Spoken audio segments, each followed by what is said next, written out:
بسم اللہ الرحمن الرحیم۔ السلام علیکم ورحمۃ اللہ وبرکاتہ۔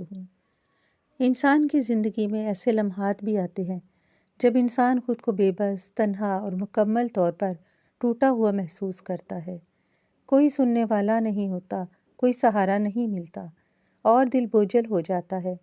لیکن ایسے وقت میں بھی اللہ ہمیں اکیلا نہیں چھوڑتا۔ اللہ ہمارے قریب ہے۔ اللہ تعالیٰ فرماتے ہیں، اور جب میرے بندے تم سے میرے بارے میں پوچھیں تو کہہ دو میں قریب ہوں، دعا کرنے والے کی دعا قبول کرتا ہوں جب وہ مجھ سے دعا کرتا ہے۔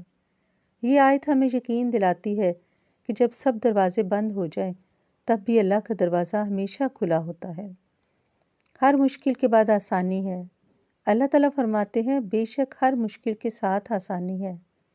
یہ وعدہ ہے کہ کوئی بھی تکلیف ہمیشہ کے لیے نہیں ہوتی، مشکلات کے بعد آسانی آتی ہے۔ بس ہمیں صبر اور استقامت کے ساتھ اللہ پر بھروسہ رکھنا ہے۔ اللہ آزماتا ہے تاکہ ہمیں مضبوط کرے۔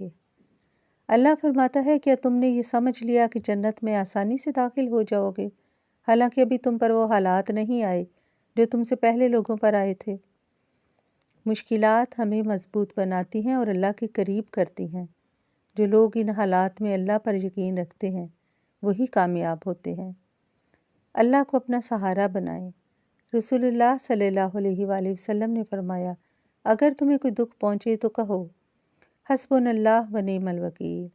اللہ ہمیں کافی ہے اور وہ بہترین کارساز ہے، اور اللہ تمہارے لیے دروازے کھول دے گا۔ جب زندگی میں کوئی سہارا نہ ہو تو اللہ ہی سب سے بڑا سہارا ہے۔ دعا، صبر اور اللہ پر بھروسہ رکھنے سے دل کو سکون ملتا ہے اور راستے کھلنے لگتے ہیں۔ ہر رات کے بعد صبح آتی ہے اور ہر غم کے بعد خوشی کا لمحہ ضرور آتا ہے۔ بس اللہ پر یقین رکھیں کیونکہ وہ کبھی ہمیں تنہا نہیں چھوڑتا۔